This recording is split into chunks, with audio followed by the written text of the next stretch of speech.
G'day. Got to be a bit careful walking and streaming because there's always just little obstacles like this on the road,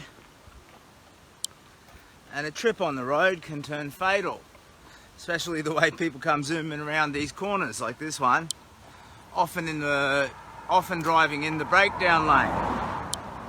So I might keep this short and sweet. Bugger it, I'll just whatever. This is a bop-bop-a-diddly, bop-bop-a-diddly, bop-bop-a-diddly-dee Captain Australia afternoon update. Boom boom. So, shush you traffic. I'm trying to talk. Why can't you people have silent electric cars? Oh, we got a comment. Where are you now? I am about 10k out of Eden. So I will roll into Eden mid-afternoon. I'm going to meet my mate Sean, the South Coast car detailer, if you see his name in the comments anywhere. Maybe have a bite of dinner with him. Maybe see if I can track down my mate Einstein. He tends to ramble off and go walking in the forest, which I find to be lovely and beautiful. What a nice man. Let's see if anyone wants to have a dinner with me. So I'm rolling into Eden. I haven't firmed up any sort of a place to stay, so I might be camping in the bush somewhere. But it'd be nice to meet these people and have a bite to eat first. So I'm 10k out of Eden, and this is a short portion of an overall walk from Brisbane to Melbourne called Captain Australia's Big Walk. My name is Simon, and I also go by the buffhead superhero Captain Australia. In a couple of days we're going to pass into Victoria, which I feel is a significant milestone, and begins, well, it's the beginning of the end really. It starts that final push into Melbourne. And when I reach Melbourne, I fall to my knees, start crying, kiss the ground, and get on with life. So why am I doing this? Self-healing, personal recovery from a fight with a horrible stage 4 cancer. Sharing that with you to show you that a broken life can be fixed. Sharing in the beautiful people and places that we meet along the way. Reminding us that our country and maybe our world is not as broken as we think, and helping a very important charity called the Kids Cancer Project. So at the moment we've raised close to 110,000. We'd love to raise some more. That depends on these big picture media pulses. So if you happen to know anyone who, like, I don't know, runs Channel 7, give them a call, eh? So I have come a long way, literally and figuratively speaking, and now I'm just walking along the road to Eden, which you could say is both literal and figurative as well. Walking back to paradise, maybe. Sorry, comments, let's have a look. Stephen says, "Hi Simon, Captain Australia, hope you're well. Steve, Phil's uncle." Steve, you lovely man. How are you, buddy? I think we met, was it just after Bateman's Bay, I think? Chloe says, "My 4-year-old sister has oh no, Chloe. I'm so sorry, mate. But here's the thing, it's not over until it's over. So you have to have hope and courage. And then, Chloe, if I can tell you, hello, quiet you cars, I'm talking to Chloe. Shut up." Captain Australia's trying to talk to Chloe. Chloe, the most important thing that you can do is love your sister as hard as you can for as long as you can. And that relates to whether they have cancer or not. You hug her and you tell her you love her, spend time with her, talk to her, play games with her, whatever you can. Steve says, "Burrow Lake just after the bridge." Lovely, yes. You're a very great man, Steve. I really enjoyed meeting you and our brief chat together. So I'm sorry, Chloe, that your sister has cancer, and it's tragic in one so young. And that's a concrete reason why I'm marching. I mean, you could say, for me, it's about healing and hope. But you could also say, you know, it's Captain. It's a little bit military, isn't it? So we're going to war on cancer. You can't have any more children, cancer. We've had enough.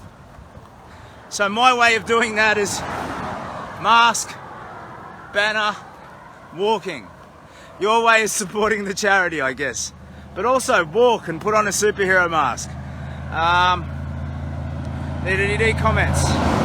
Phil says, still going strong, bro. Thank you, Phil.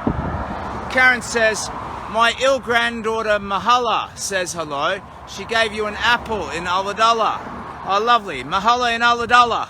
I like that very much. Chloe says, only problem is that the time I am with family members and my mum is in Sydney Children's Hospital with my sister. Yeah, that must be really hard, Chloe. But look, wherever somebody is, you can still love them hard.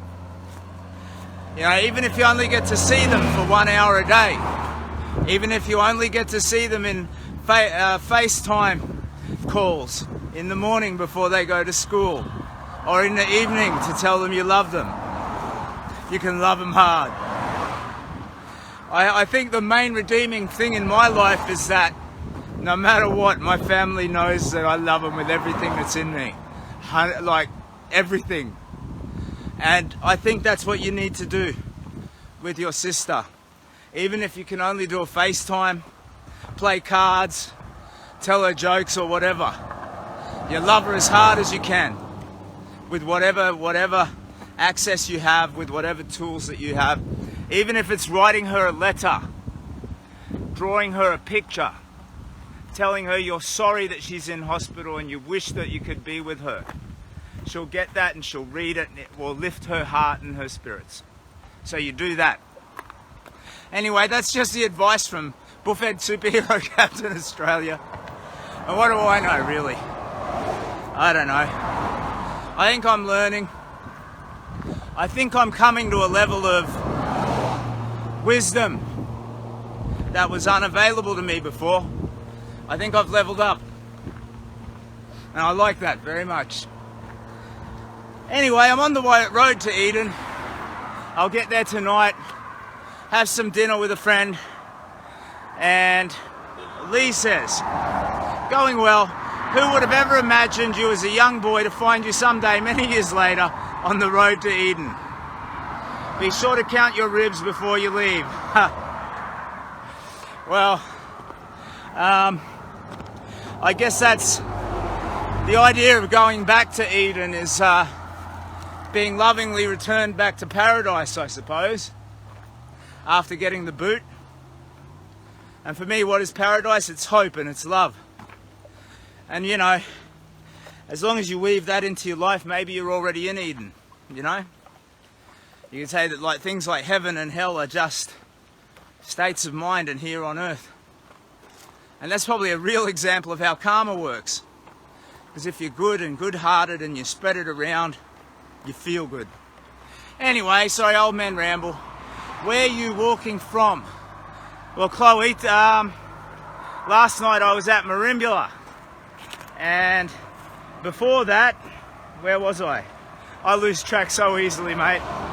Bega. And yeah, before that, Borgo Road in the shadow of Mount Mumbala Mountain, Angulaga. Yeah, so I'm having a lovely time. I've been through Quorma, Cabargo, Badella, some lovely places. But now I'm finally getting close to the Victorian border, which means I've crossed New South Wales north to south on foot and getting ready for the final push. So, Eden tonight, Southwood beyond that tomorrow. After Eden, I think it's like a close to 200-kilometre run into the next town like Orbost in Victoria, and there may be a little town or a bakery in between there.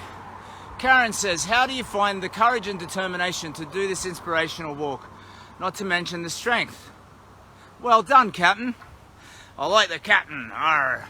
I had as one dare from that bloody TCAS, had to talk like a pirate all day. Arr. I be Captain Pinkbeard, because I had a pink beard at the time too. Captain Pinkbeard Australia. Arr. That was horrible. So many horrible dares. By the way, you can do a daily donor dare of doom. If you donate money to the charity, you just put a comment in with your dare. And I am on the hook, you evil supervillain. Bus is coming. Hey! Hey! Hey! Now the question is, and this is an important question, was that just one bus? Did they just rewrite something in the Matrix? You know? I think I saw 3 buses. But was it 3 iterations of the same bus? If so, I might be in for some trouble. There could be some agents around. Luckily, I know Kung Fu. So, on the road to Eden. Deja vu, yes. No, glitch in the Matrix. Alright, so when I get to Eden, I will communicate again. It's important to me to kind of share the feel and the events that happen when I'm walking. I feel I'm never doing a great job of it, but I hope you're getting something from it. And for those of you who've messaged and said you've started walking in your own life, lovely. Whether it's literal or figuratively, you know. One of the things that made me really delighted when I was doing practice walks was a guy wrote to me about how he was, gave him inspiration to fight his alcoholism. He said, I've been drinking straight for 12 years, but I saw your video about hope and it inspired me to stop.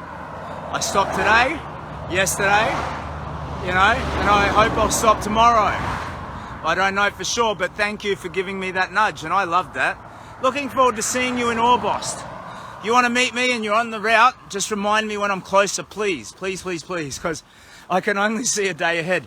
And I got all these messages, come here, visit me, do this. And I'm like, sure, I'd love to, sure, I'd love to, sure, I'd love to. Maybe that's the glitch in the Matrix. But then the names all get pushed down by other people sending messages and stuff. And I can never quite remember, was it Barry or Larry or Sally who was in Orbost, or was it Barry who was in, Lakes Entrance? And I get all confused. So if you know I'm only a day or 2 away, that's the time to nudge me. Hey, Captain Australia, I'm from the pie shop at Orbost and I want to meet you. And I'll come there and I'll bloody say good day.